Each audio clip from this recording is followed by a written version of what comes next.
क्या आप जानते हैं कि निकोला टेस्ला ने एक ऐसा डिवाइस इन्वेंट किया था जो एक मास डिस्ट्रक्शन वेपन था। दरअसल 1934 में अपने एक इंटरव्यू के दौरान टेस्ला ने बताया कि ये वेपन हजारों मील दूर तक लाखों लोगों की जान ले सकता है और इस डिवाइस का जो नाम था वो था दी डेथ रे। और बस यही नहीं, उन्होंने तो एक ऐसा डिवाइस भी बना लिया था जो एक मैन मेड भूकंप लाने तक की क्षमता रखता था और वो डिवाइस इतना छोटा था कि बस हमारी पॉकेट में ही आ जाए। और अब अगर देखा जाए तो इस डिवाइस के बारे में तो एक कहानी भी है, जिसमें एक दिन निकोला टेस्ला जब न्यूयॉर्क के ही फेमस ब्रुकलिन ब्रिज पर टहलने गए थे, तब उनके इसी डिवाइस से पैदा हुए भूकंप ने उस ब्रिज तक को गिरा दिया।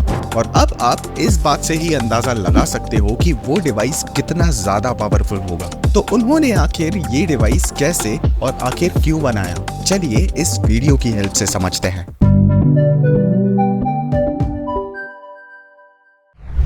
दरअसल निकोला टेस्ला बचपन से ही एक अलग किस्म के इंसान थे और उन्हें अलग अलग इन्वेंशंस और एक्सपेरिमेंट्स करना काफी पसंद था। और शायद इसीलिए उन्होंने उनके बचपन में जहां उनकी उम्र के बच्चे खेला कूदा करते थे, वहीं उन्होंने साइंस की बड़ी बड़ी किताबें पढ़कर खत्म कर दी थी। और वहीं उनके पेरेंट्स को ये सब पसंद भी नहीं था और वो तो टेस्ला को अपनी तरह एक प्रीस्ट बनाना चाहते थे। और उन्होंने स्कूल की पढ़ाई खत्म होते ही टेस्ला को घर वापस बुला लिया और घर आते ही निकोला को कॉलेरा की बीमारी हो गई। और इतना बीमार होने के बाद भी उनकी बस एक ही जिद थी कि उन्हें किसी भी हालत में इंजीनियरिंग करना है।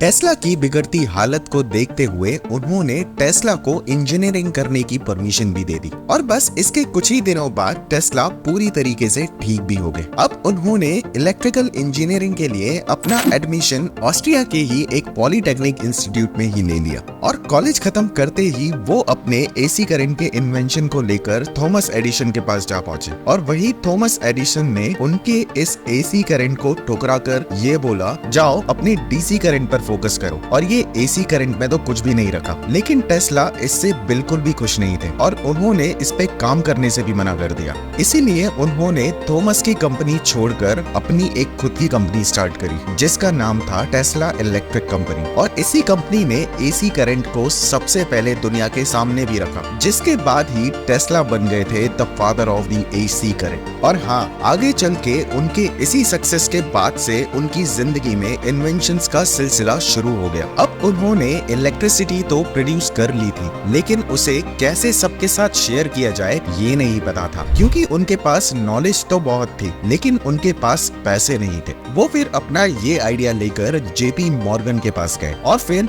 जेपी मॉर्गन को उनका ये आइडिया काफी ज्यादा पसंद भी आया और उन्होंने टेस्ला को $1.5 लाख की फंडिंग दे दी। एक्चुअली में जेपी मॉर्गन, जिन्होंने टेस्ला को फंड किया था, वो इलेक्ट्रिक वायर और उनकी इंसुलेशन बनाने वाली फैक्ट्रीज में भी एक इन्वेस्टर थे। और यही नहीं, अमेरिका के कई सारे कॉपर माइंस के पीछे भी जेपी मॉर्गन का ही हाथ था। अब जब बाद में जेपी मॉर्गन को ये एहसास हुआ कि अगर उन्होंने टेस्ला को और फंडिंग दी तो शायद उनके इसी इन्वेंशन से उनका बिजनेस ठप पड़ जाएगा, और बस उन्होंने टेस्ला को आगे की फंडिंग करने से मना कर दिया। और बाकी के जो दूसरे इन्वेस्टर्स थे उनको भी टेस्ला के प्रोजेक्ट में इन्वेस्ट करने से भी मना कर दिया। निकोला टेस्ला करते तो क्या करते, अगले कई सालों तक वो वायरलेस इलेक्ट्रिसिटी का सपना लेकर जीते रहे। और जब वो इस दुनिया को छोड़कर गए तो अगले 10 सालों तक गवर्नमेंट ने ही उनकी प्रॉपर्टीज को जब्त कर लिया और उस पर कब्जा भी कर लिया। और साथ ही उनकी आज तक जितनी भी रिसर्च थी